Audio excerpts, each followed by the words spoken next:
Dan perlu diingat ya, kami nggak diam bos, hati-hati bos. Ya, kuingatkan lagi sekali, ya jangan bikin amburadul hukum di Republik ini. Ya, jangan bikin amburadul hukum di Republik ini. Ingat loh, ya, kita masih diam. Tapi kalau terus-menerus ini seperti ini dan ada upaya-upaya tidak dilakukan hal-hal yang menyangkut penahanan, bahkan untuk memberhentikan perkara, wah repot urusannya nih. Lalu saya mau tanya, basis moralnya kubu Jokowi itu apa? Kok nuntut Roy Suryo ditahan? Harusnya beri teladan. Sylvester Matutina ditahan dulu, udah inkrah itu. Assalamualaikum warahmatullahi wabarakatuh. Polemik ijazah Jokowi ya kembali diangkat di acara Rakyat Bersuara. Termul meminta Roy Suryo ditahan, padahal Sylvester sendiri dan Rasman sudah ingkrah, masih bebas berkeliaran. Jadi kata netizen, wajarlah Jokowi begitu memaksakan institusi hukum untuk seperti Roy Suryo, Dr. Rifa dan kawan-kawan lainnya bisa di P21. Sehingga Ahmad Khodinuddin ya yang merupakan kuasa hukum dari Roy Suryo CS membungkam ya termul di acara Rakyat Bersuara sampai tidak berkutik. Mulai. Ada nggak sih diskriminasi di sini? Ada. Mulai Bapak Institusi Jokowi Dodo didiskriminasi hari ini. Aku tidak khawatir lali ya. Halo Mas Roy, ini sudah pasti APH semua manapun. Anda teman-teman media, teman-teman mainstream bisa bertanya kepada seluruh APH, apakah seorang residivis itu melakukan tindak pidana berulang itu masih bisa tidak dilakukan penahanan untuk kedua kalinya? Di negara mana? Berikan saya contoh, baik itu profesor mana yang mengatakan itu bahwa itu tidak dilakukan penahanan. Itu sudah wajib dilakukan penahanan. Ini ada apa? Ingat, ada satu hal yang saya juga highlight. Saya akan menyurat. Ini saya tahapannya kenapa saya harus melakukan upaya hukum luar biasa ini, ya, yaitu saya akan menyurat kepada Ketua DPR, Wakil Ketua DPR, ya, terus kemudian saya akan menyurat kepada Presiden Republik Indonesia, Bapak Prabowo Subianto, dan Wakil Presiden Republik Indonesia, Bapak Gibran Rakabuming Raka. Ini tidak ada korelasinya antara anak atau bapak itu. Ini persoalan hukum, ya. Kami tidak ada afiliasi kemana-mana. Kami netral memperjuangkan hukum yang jangan diobrak-abrik seperti ini. Ini kami tidak stop main-mainnya. Cukup kita main-mainnya. Artinya ini akan saya lakukan upaya untuk melakukan upaya hukum luar biasa, yaitu melakukan surat resmi pada Presiden, Wakil Presiden, kemudian Ketua DPR, Wakil Ketua DPR, Komnas. Yang dikritisi oleh Prof. Henry itu adalah soal substansi penyidikan yang hari ini menjadi perdebatan kita. Kalau semuanya kita serahkan kepada aparat penegak hukum, memangnya semua aparat penegak hukum benar? Kalau semua aparat hukum benar, nggak ada kasus Ferdi Sambo. Kalau semua aparat hukum benar, nggak ada kasus Ketua KPK Firly Bahuri. Lalu saya mau tanya, basis moralnya kubu Jokowi itu apa? Kok nuntut Roy Suryo ditahan? Harusnya beri teladan. Sylvester Matutina ditahan dulu, udah inkrah itu. Atau setidaknya tiba-tiba Rasman Arif Nasution, saudara-saudara, saya hari ini sudah inkrah menjadi terpidana karena itu sebagai orang yang taat hukum, tidak menunggu eksekusi, saya menyerahkan diri. Ini demi untuk menjaga nama baik Bapak Jokowi. Enggak juga. Ngomongnya doang gede itu si Rasman.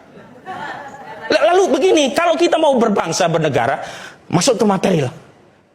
Kalau memang objektif, maka setiap temuan yang baik itu menguatkan penyidikan atau mendelegitimasi penyidikan karena dilihat oleh publik, semuanya diperiksa. Tidak tendensi hanya memeriksa saksi yang menguatkan untuk jadi tersangka. Ketika ada informasi saksi ini, wah ini jadi buyar nih penyidikan, nggak diperiksa. Contohnya Pak Rizal Fadilah dan rekan klien saya yang lain, Rustam Effendi. Salam juga buat Bu Kurnia, kawan-kawan semua, mohon maaf ya tadi lupa saya sebut. Nah, kenapa? Sudah disebut, terbuka, nggak ada yang ditutupi. Aktornya ada, TKP-nya ada, aktor intelektualnya ada, proses hukum sudah bahkan dibawa ke Dumas, nanti jelaskan. Kenapa kok ngejarnya ke arah yang dilaporkan Saudara Joko Widodo? Makanya kalau kemarin dianggap mereka menuduh ada kekuatan besar yang menghalangi. Ya kami kalau cuma menuduh juga bisa katakan ada kekuatan besar yang memaksakan perkara ini untuk dilanjutkan meskipun ini bukan kejahatan. Kenapa? Ya kalau kita bicara tentang ini kejahatan, pertama peristiwanya, kan saya bicara kriminalisasi ya. Pertama peristiwanya memang kejahatan maka ditindak. Yang kedua, peristiwa itu dibatasi tentang apa yang menjadi objek utama kejahatan. Dalam hal ini saya setuju. Prof. Hadi katakan objek utamanya kan tentang fitnah, pencemaran, tentang ijazah yang dianggap asli dikatakan palsu. Kenapa muncul pasal 32? Nah ini yang disebut dengan kriminalisasi. Memasukkan delik-delik yang tidak relevan karena ada motif. Apa motifnya? Agar bisa ditahan. Kenapa? Karena kalau menggunakan pasal 310 dan 311 KUHP yang sekarang jadi ya 433 434 nggak bisa ditahan memang. Di bawah 5 tahun. Di bawah 5 tahun. Oke. Nah kalau sudah begini, pertanyaan saya sederhana kepada seluruh rakyat. Ridho kita hukum kita dibuat seperti ini? Mau kita hukum kita tidak punya wibawa hanya karena apa? Pemaksaan kehendak orang tertentu agar hukum berjalan sesuai kehendak. Apa buktinya? Buktinya adalah ada restoratif justice, perkara tetap jalan. Ini yang menambah ragu penyidik. Kenapa? Nah ini kan ada dua ya, rejim undang-undang hari ini. Ada rejim KUHP KUHP lama, ada rejim KUHP KUHP baru. Memang kalau perkara ini masuk persidangan sebelum Januari 2026, maka jaksa pun mudah menuntut, mendakwa dan seterusnya. Kenapa? Pasalnya belum berubah, penyidikannya juga belum berubah, masih pakai pasal KUHP lama, KUHP-nya lama. Nah sekarang ini kan ada ambigu. Saya ikuti saja deh argumentasi kubu Jokowi. Ketika ada restoratif justice, kami kan mengkritik, nggak bisa karena ada pasal di atas 5 tahun Undang-Undang KUHP yang baru, Undang-Undang Nomor 1 Tahun 2023, syarat restoratif justice itu limitatif, diantaranya hanya untuk kejahatan yang maksimum pidananya ancamannya sampai 5 tahun. Lalu kubu Jokowi mengatakan, oh enggak, ini menggunakan KUHP lama. Ya oke, KUHP lama memang nggak ada KUHP-nya. Menggunakan Perpol nomor 18 tahun 2021. Oke, kita ikuti. Nah kalau menggunakan Perpol, berarti menggunakan KUHP lama, kenapa ada pemeriksaan tambahan kepada Rosyuro dan kawan-kawan dengan mengkonversi sejumlah pasal dari KUHP lama menjadi KUHP baru? Berarti jaksa sudah masuk menggunakan KUHP baru. Padahal ini masih di kasus penyidikan. Saya mau tanya, jaksa polisi ini pakai KUHP lama?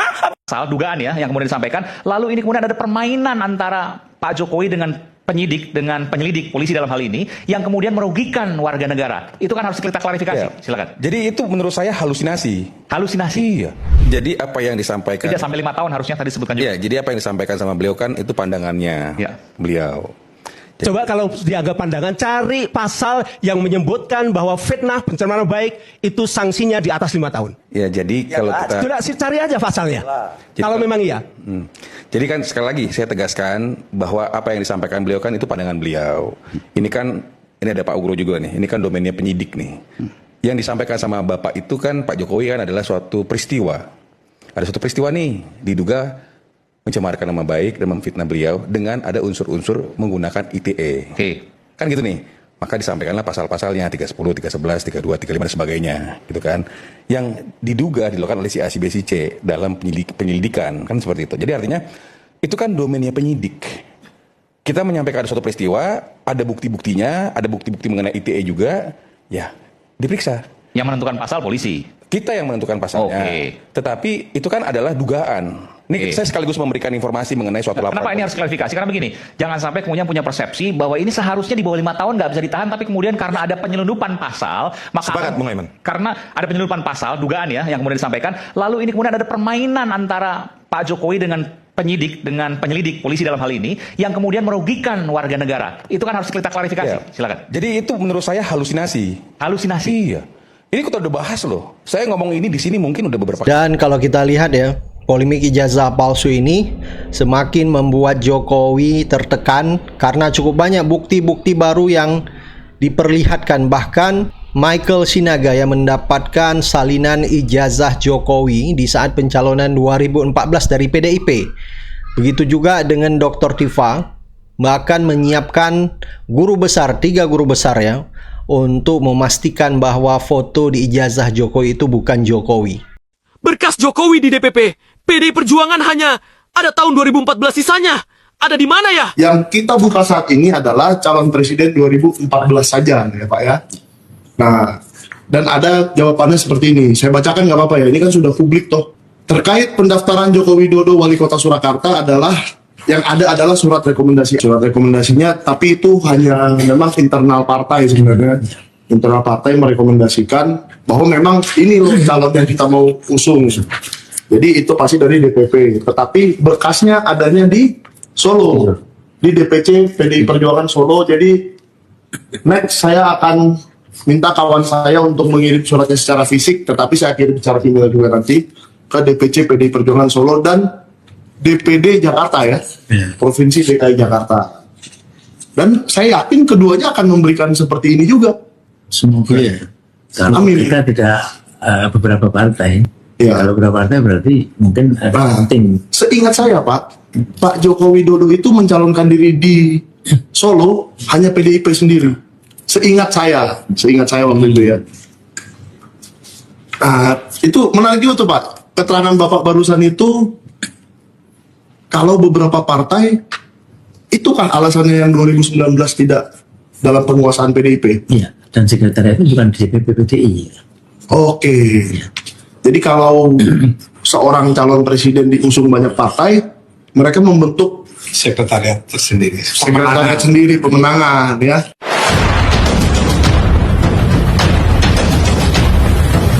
Saya pribadi kenal Jokowi, saya nonton dulu waktu belum jadi apa-apa. Otaknya kagak ada, tapi akalnya banyak. Kalau baru kenal kayaknya waduh orangnya menarik sekali, sederhana, ramah, tapi akalnya banyak benar. Halo Pak Jokowi, masih ingat saya? Lupa lah ya.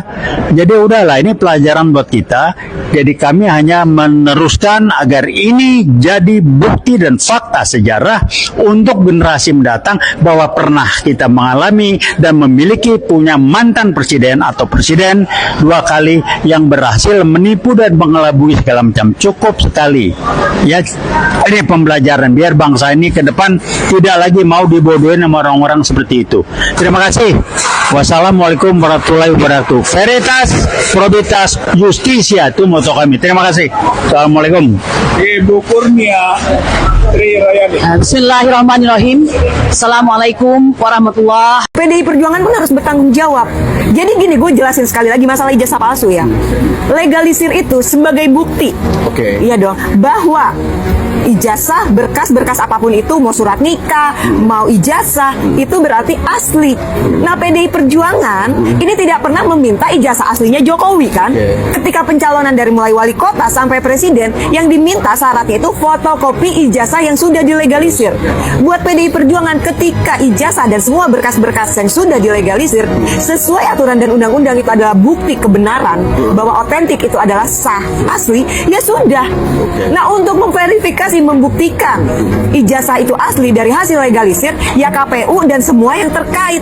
Kenapa jadi PDI Perjuangan yang disalahin? Goblok lu pada yang ngomong PDI Perjuangan kan tahu dari mana ya, karena udah dilegalisir yang menganggap asli gitu. Ya goblok lu pada yang pada nyerang PDI Perjuangan masalah ijazah. Kenapa PDI diem? Ya nggak penting gitu. Makanya ada yang kesinggung dengan omongan ibu. Ya tinggal kalau dilihatin, padahal kan ibu nggak ngomongin Jokowi ya, nggak nyebutin namanya si Jokowi, cuman bilang ya tinggal diliatin. Rame banget masalah ijazah, tunjukin. Kenapa jadi para pendukung bucin penjilatnya yang heboh, yang nyerang ibu? Salahnya di mana ibu ngomong? Ibu ngelihat perkembangan, dia juga memantau. Kok bikin rame ijazah apa? Terus dia ngomong, nggak ngucapin orangnya. Lah, pada kebakaran jenggot pendukungnya Jokowi, penjilat Jokowi, kasihan banget. Siap deh. Kemarin aktivis ngumpul, saya diundang aktivis 80-90 gitu. Di situ saya meminta kepada senior-senior aktivis yang memang tahu soal pembuatan ijazah palsu Jokowi itu, terutama yang saya duga kuat itu Eko Sulistyo, mantan KPUD Solo, atau biasa dipanggil dengan kawan-kawan aktivis Eko Panjul, agar memberitahu perjalanan ijazah palsu itu bisa terjadi gitu loh. Alhamdulillah saat itu saya ketemu dengan orang yang sangat dekat dengan Eko, dia aktivis juga. Jadi saya datangin, saya bicara soal Eko Panjul. Intinya saya paham gitu loh. Karena dia dekat, dia bilang sama saya, Bang Rustam, Eko itu bukan otak dari ijazah palsu. Otaknya itu Pratikno. Nah, yang ketika Jokowi menjabat sebagai Mensesnek. iya. Nah, oleh karena itu saya sampaikan yakin, memang ijazah ini ada yang buat, yaitu otak besarnya Pratikno. Mastermind-nya adalah Pratikno. Pratikno. Yang sekarang juga masih menjabat menterinya Prabowo Subianto. Akan kita kejar terus nih Pratikno nih. Artinya Pratikno, lu jangan enak-enak aja lu membiarkan kasus ini. Padahal lu pelakunya. tunggu, kami akan hambangi kantornya. Dan saya minta kepada Pak Prabowo Subianto, ini orang harus dipecat, ini orang nih. Harus dibuang jauh-jauh, ini penyakit bangsa nih Pratikno nih. Dia memainkan situasi gaduh ini, dia membiarkan, dan dia seolah-olah nggak terlibat. Artinya Pratikno, kalau memang ini benar, ini sudah merusak dunia pendidikan nih Pratikno. Ini harus ditangkap menurut saya nih. Pak Prabowo, Pratikno jangan cuma dicopot, tapi harus ditangkap. Supaya dia mempertanggungjawabkan keadaan negara ini. Kalau ini terbongkar dari 2014, artinya presiden saat itu Prabowo. Artinya Prabowo juga dibohongi nih oleh Pratikno dan Jokowi. Jadi saatnya Prabowo bersih-bersih. Ini orang berbahaya di sekitar Pak Prabowo. Jangan sampai mereka bermain, Prabowo besok jatuh. Oke, tuduhan ini kan seringkali berakibat ada laporan polisi. Bang Rustan sudah siap dengan tuduhan kepada Pratikno? Saya bukan hanya siap dengan Pratikno, justru Pratikno yang kita laporkan. Pratikno, Eko Panjul, bahkan Jokowi. 3 orang ini nih yang merusak nih. Kan memang ijazah ini kan kasus kejahatan sistem susah untuk dibongkar gitu loh. Karena memang jaringan-jaringan ini kan berkuasa gitu loh. Termasuk juga dengan Partai Coklat yang hari ini masih Listio Sigit. Makanya kemarin saya minta, gak usah takut lagi. Jokowi itu bukan siapa-siapa. Cuman sekarang ini jadi sampah aja gitu loh. Merusak bangsa ini, mengadu domba bangsa ini. Dengan dia masuk pengadilan di pintu gerbang, Jokowi akan diadili dengan kasus-kasus lainnya. Wah, Jokowi masuk pengadilan rakyat senang sebenarnya. Kalau sebaliknya, ya misalnya tidak hadir. Ya udah, ditebak lah nggak bakalan hadir itu orang. Dari sidang kita kemarin pernah hadir. Kan omong-omong doang. Jokowi tukang bohong gitu loh. Bagaimana kita mau percaya Jokowi? Di TV nasional saya ngomong Jokowi tukang bohong kok. Nggak bakalan hadir. Nanti akan dimainkan lagi. Wah beginilah. Ya memang ijazah nggak ada. Gimana mau hadir? Saya yakin juga Pak Prabowo tuh tahu ijazah Jokowi itu palsu gitu loh. Tapi dia tidak bisa melakukan sesuatu hari ini. Dia ambil jalan tengah. Artinya Prabowo juga nggak mau kami ditahan. Nggak mau juga Jokowi ditahan. Masuk aja ke pengadilan. Paling tidak keuntungan buat Pak Prabowo itu Jokowi bisa diadilin. Karena Pak Prabowo juga tahu ini orang bermasalah juga nih 10 tahun menjabat. Bohongin Pak Prabowo juga, kan itu. Jadi dendamnya sebenarnya terbalaskan juga. Jaksa menerbitkan P21, saya akan dengan tegas menyatakan bahwa ini peristiwa kriminalisasi.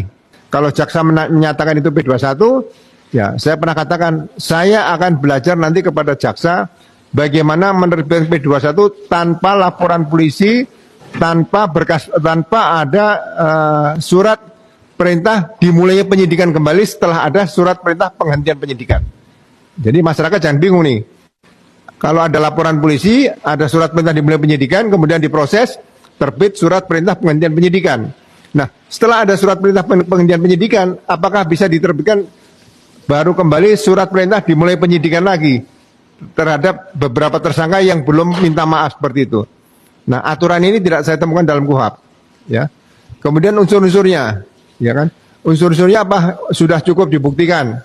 Pencemaran nama baik ini siapa pelakunya, di mana modus operandinya seperti apa, motifnya apa dan sebagainya, ini kan dibuktikan. Ya, jadi sekali lagi jangan sampai kasus yang menimpa Bambang Tri dan Gus Nur terjadi kembali terhadap Roy Suryo dan kawan-kawan. Ya, jadi sekali lagi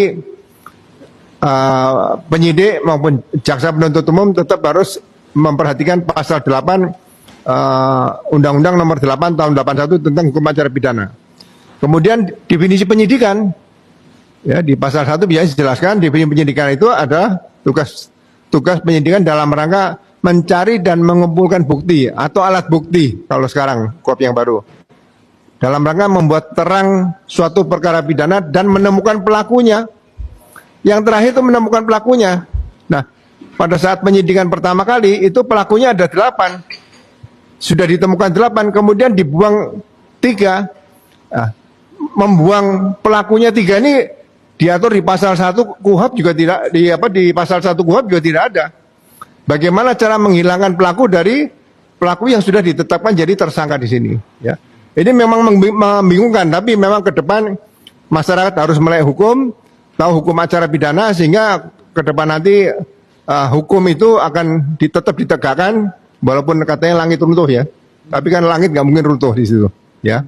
Nah di sinilah saya tetap akan mengikuti apabila saya bisa simpulkan dan ini bisa terjadi jaksa menerbitkan P21, saya akan dengan tegas menyatakan bahwa ini peristiwa kriminalisasi ya. Kalau kriminalisasi saya akan ikuti sampai akhir. Beberapa sidang saya pernah ikuti, kasus Pak Hasto, kasus Tom Lembong. Dan yang saya pernah jaminkan pangkat dan jabatan saya waktu saya masih dinas aktif adalah terpidana mati Tibo Domingus Marlinus di Sulawesi Tengah. Itu saja Mas Ray. Oke.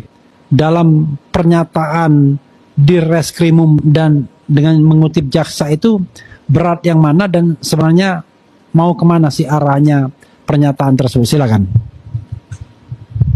Ya, seharusnya pernyataan seorang pejabat kepolisian tadi berkaitan kasus atau peristiwa pidana yang sedang ditangani, harusnya memang karena ini menyita perhatian publik cukup banyak, harusnya disampaikan pernyataan secara resmi, kemudian juga disampaikan surat dari jaksa juga sudah ada, dibacakan nomornya bila perlu, dan kemudian kapan akan dilimpahkan, semuanya secara jelas. Ya, jadi bukan hanya cukup jawaban oral saja bahwa sudah berkoordinasi dengan jaksa dan jaksa sudah menyatakan pendapat. Menyatakan pendapat itu berarti kan bukan berarti itu resmi P21 seperti itu. Jadi jangan sampai baik pelapor, baik tersangka di situ atau penasihat hukum tidak diberikan kepastian seperti itu. Ya, mudah-mudahan ini jangan sampai terjadi. Karena sampai terjadi, mohon kalau bisa ditunjukkan sajalah ini P21 dari jaksa sudah kami terima dan berkas akan segera dilimpahkan tahap 2 seperti itu. Jadi Pak Firmanto sudah bilang kita nggak usah berdebat lah soal Justru itu, makanya termol-termol itu suruh diam. Ya, termol-termol ini yang bikin ulah. Saya nggak melawan ya. Istilahnya gini, kalau kuasa hukum yang asli, Pak Firmanto, Pak Rifai, kemudian Pak Yakob, kemudian satu lagi Audrey siapa itu oke. Itu tim hukum asli pegang surat kuasa khusus dari Presiden Jokowi, mantan Presiden Jokowi. Tapi kalau orang-orang kayak Gogon, Lecumanan, kemudian ada orang-orang malah Andi Aswan yang avokat, ya bukan avokat tapi avokat, terus ada siapa lagi yang malah bikin, itu harus suruh diam mereka itu bikin gaduh negara saja. Jadi itu yang dilaporin Mas Rusuro juga hari ini? Termasuk si Lecu dilaporin, karena Lecu itu ternyata pada laporannya yang sekarang diproses, ini aneh juga kenapa laporannya itu bisa diproses, itu adalah melaporkan korbannya namanya Peradi Bersatu.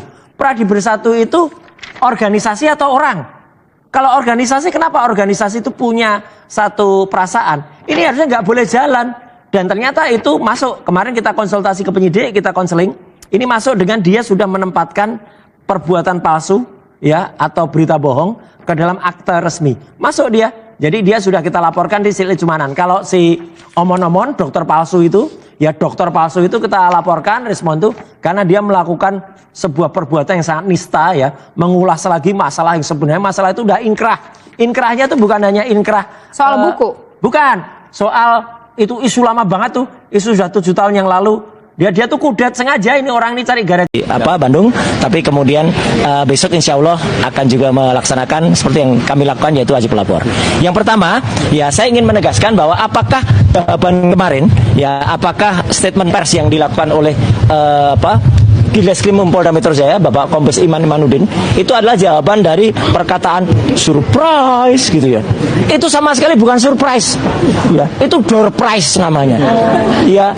Jadi ngaco banget, ya. Karena apa? Karena itu tidak surprise dan tidak ada detailnya apa yang disampaikan. Kami memang menghormati, jadi kami tidak langsung nggak percaya gitu, bukan. Tapi kami menghormati, tapi itu nggak ada detailnya sama sekali. Dan ini kelihatan betul bahwa yang namanya Polda Metro Jaya itu terkesan ya, seperti tadi yang disampaikan oleh Mas Kosinuddin, Ustadz, bahwa kayaknya ini didorong oleh termul yang ngamuk.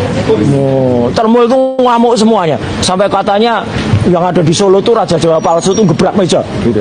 Padahal dibantah juga oleh yang lain, gua nggak mungkin gebrak meja, sudah sana kelahi sendiri sana. Ya gitu. Ada yang bilang gebrak, ada yang bilang enggak, ya kan gitu.